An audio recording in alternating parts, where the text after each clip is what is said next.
This episode of NES Works is a Mark Goods and Television production and is brought to you by King World. Oh, and Konami.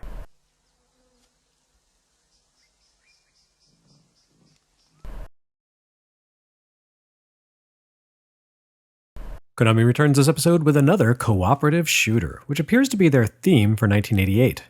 Jackal splits the difference between Contra and Life Force. It's a top-down shooter with a military theme.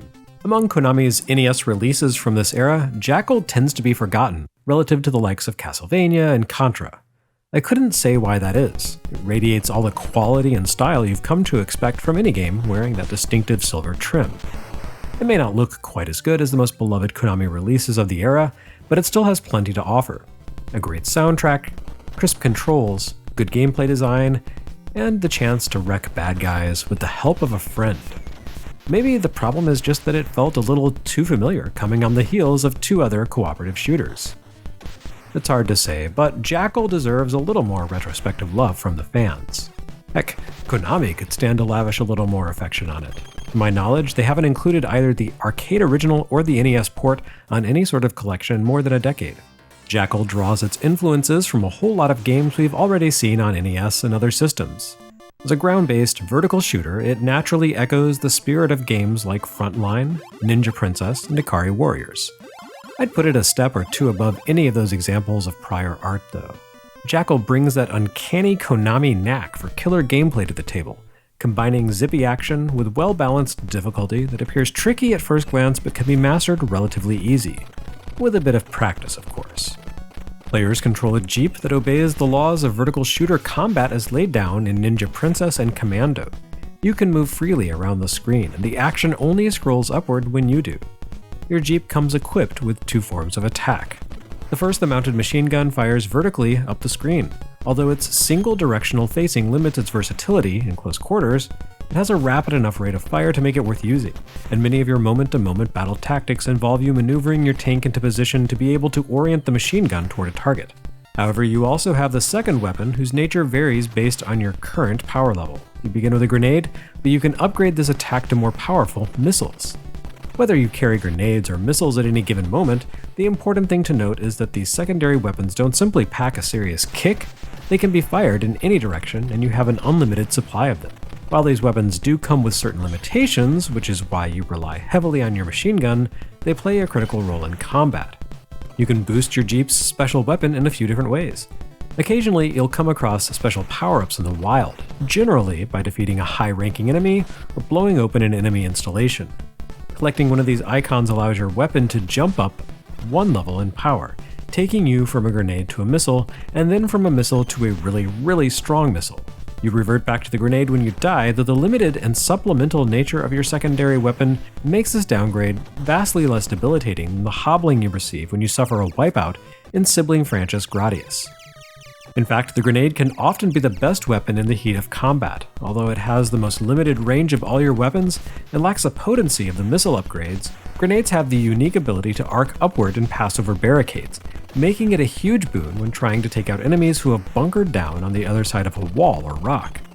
This opens up interesting tactical considerations, especially in multiplayer, where you may find that your best plan of attack involves arming one player to the limit while restricting the other to grenades in order to effect maximum battlefield efficacy. You can also acquire power-ups by rescuing prisoners of war, who play a central role in this game. Jackal taps into the very particular pop culture vein that emerged as a result of the Vietnam War and the various hostage crises of the late 1970s and early 80s, the Delta Force rescue mission story. You don't have to rescue all the POWs in Jackal in order to complete the game, but you can't enjoy a true victory unless you do. At the end of each stage, you see a different interstitial graphic based on your rescue performance. Collect them all and lead them to safety, and you see a celebratory "yeah." Leave men behind, and instead you see your Jeep team puzzling over a map, wondering where and how they went wrong. Here, we see Jackal copying from Choplifter's homework. Once you collect hostages from their prisons, you don't earn credit for a proper rescue until you drive them safely to a helipad where an escape chopper waits to ferry them home. Your Jeep can accommodate a startling number of hostages, and you earn an instant weapon upgrade for gathering up 4 or 5 at once. But that reward exists alongside a risk. If you lose a Jeep, your hostages spill out from its wreckage like Sonic the Hedgehog dropping rings. You can safely pick up the survivors, but not everyone will survive, so you need to play extra carefully while escorting would-be rescuees. Each stage contains quite a few hostages, typically scattered across several prisons or barracks throughout the level. As a game built around one-hit kills, you don't have a lot of room for careless play. Incidentally, the existence of stages is a new feature here on NES. The original arcade version, which appeared in the US under the name Top Gunner, and whose flyer featured a woman wearing the infamous Konami crop top, took place over a single contiguous landscape with no hard divisions between levels. When Konami converted the game for Nintendo systems, they broke the environment into 6 individual stages, each punctuated by a boss. Jackal actually made its home debut on Famicom Disk System as Final Command Akai Yosai, and the NES cart that shipped a few months later underwent a rare reversal for Konami. The American release was superior to the Japanese. After seeing features and graphics stripped from Konami's other recent co-op shooters for America, it's nice to have bragging rights for once. Jackal didn't make the transition to standard Nintendo-made carts from a custom Konami mapper ROM the way Contra and Life Force did, so for once the localization team got to spruce things up. By this point in the disk system's lifespan, 2.5 years after its debut, the peripheral had effectively become obsolete. A month after Jackal's US launch, Nintendo would ship Super Mario Bros. 3 in Japan, and a game called Super Mario Bros. 2 in the US, both of which were among the very first titles to make use of the new MMC3 cartridge standard. But even running on the relatively feature-poor UN-ROM mapper, Jackal could handle mechanics that were impossible on Disk System, most notably multi-directional scrolling. On Disk System, Jackal played as a strictly vertical shooter. While players could range their jeeps in all directions, the stages only spanned a single screen's width, and had to be much shorter in length in order to fit into a single diskette load's worth of RAM. The instantaneous access speeds afforded by the ROM cartridge format meant that stages could be lengthier, and that the console could more readily alternate between vertical and horizontal scrolling. In fact, the division of the arcade game's infinite scroll into levels probably resulted from the need to accommodate the Disk System hardware, and Konami simply retained that format for NES while greatly enhancing it. Most NES fans may not remember Jackal, but they should. It's an excellent entry in Konami's journey to peak NES development. Perhaps not a timeless or influential classic the way so many of the company's other releases of this era were, but a good time all the same, especially with another person. Special thanks to Joe Modzaleski for this episode, whom I paid to pretend to be my friend long enough to record this episode's footage. The check's in the mail, Joe.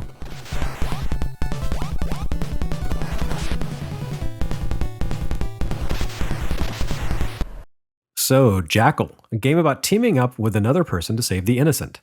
Now, we come to a dual debut from GameTek and a pair of games about competing with friends to make them look like big dumb bozos.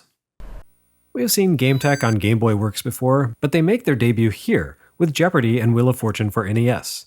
And that's not just their NES debut, but their first appearance as a company.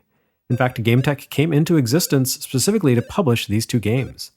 Not entirely unlike Sukuda Original manifesting their own console to make use of the Othello property, a rights-holding company called IJE willed GameTek into existence in order to publish software based on popular TV game shows.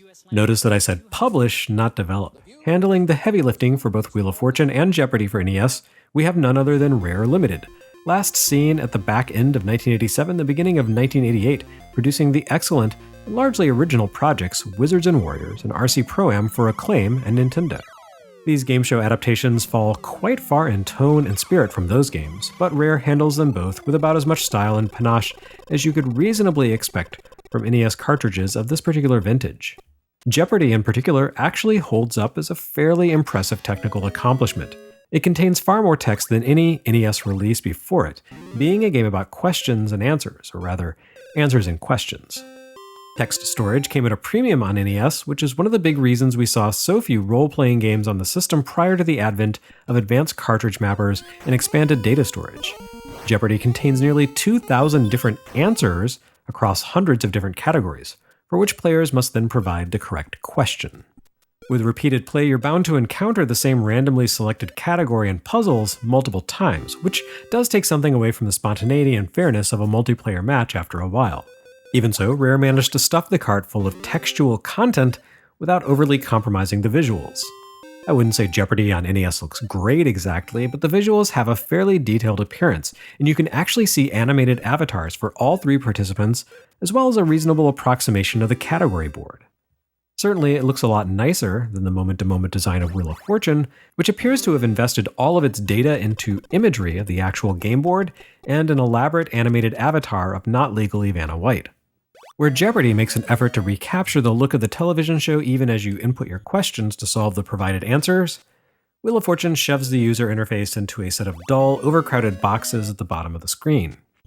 It's not an immediately intuitive setup, unlike Jeopardy's. Consider the text input systems.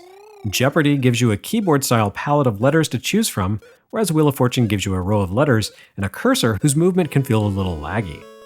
Granted, you need to input text much more frequently in Jeopardy than in Wheel of Fortune, but this NES duality simply goes to demonstrate once again that Jeopardy was the superior show. I've covered Wheel of Fortune on Game Boy Works before, and the show works much the same here as it did there despite being handled by different developers on each platform. The game begins with a hangman-style puzzle in which you are provided with blank spaces and a category such as person, place, or thing. Players spin the wheel, which usually lands on a numeric value, and then guess a letter that may or may not appear on the board. The number in question represents the amount of money you earn for each letter that not technically Vanna White reveals.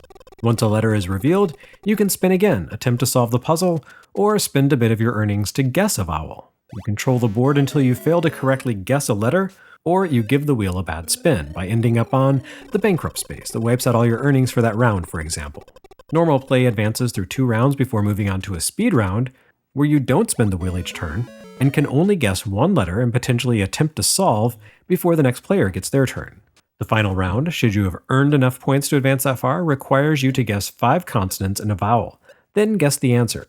As this release operates under classic rules, the most common letters aren't already provided for you. It's fine, and Rare certainly did a better job with the audio and graphics than some other developers, but it's a bit iffy, especially when playing against a computer who can very conceivably solve a puzzle without ever allowing you a turn at the wheel. It's as unfair as an 8-bit sports game. Jeopardy, however, fares much better. The game offers 3 difficulty levels, which appear to determine the ferocity and accuracy of your opponents rather than the puzzles that appear on the board. On the middle difficulty level, opponents will occasionally buzz in before you have a chance to even read the answer provided. However, it generally manages to be fair, as the opponents are also prone to buzzing in and phrasing their questions in the form of a string of nonsense garbage, the game's equivalent of a wrong answer, I guess. Categories feel heavily skewed toward American baby boomers rather than, say, kids or international audiences. In my experience, there's a lot of focus on American geography, American history, American idiom, and American pop culture. That's to be expected, but I can tell you that a lot of these questions dug into topics that were far too esoteric for the average 5 to 20-year-old in 1988 to answer. At the same time, the game's puzzle list definitely dates it, with a heavy focus on current or recent events circa the game's release. That is, 80s movies, 70s sports figures, 60s world events, that sort of thing. Putting aside the versatility of the puzzle set, or lack thereof, Jeopardy for NES neatly recreates the television game, which, similarly to its sibling Wheel of Fortune, had somewhat recently and very successfully been rebooted for television after a decade-long hiatus. While some credit for Jeopardy's reinvigorated return belongs to the show's revamped format, which made use of slick video monitors and a sort of sci-fi family room vibe, most of its appeal came from its new host, the recently departed Alex Trebek. Trebek managed to come off as the smartest man in a room that was frequently full of bona fide geniuses, but he also managed to feel down-to-earth about it. Rather than scorning wrong questions, Trebek always gave the impression he was slightly disappointed in contestants who blew a turn and still believed they could win if they just put their minds to it. Jeopardy most likely made its return to television at the time because of the success of the Trivial Pursuit board game, not because of that Weird Al Yankovic song. But it made being smart seem cool and fun. That flies in the face of the past 40 years of American pop culture trends. And even now, as Jeopardy struggles to find its way following Trebek's passing, it remains a daily fixture of evening television. Although the NES adaptation of the game would be made irrelevant by later, better interpretations of the show, both on NES and other platforms, Rare did a great job here of capturing the look and vibe of the show, as well as balancing the mechanics of relatively complex text input on a 2-button controller within a limited window of time. The NES game does noticeably lack the avuncular warmth of Alex Trebek, but the underlying appeal of proving how smart you are whether against other players or just a rigged computer AI, is more than enough to carry this release.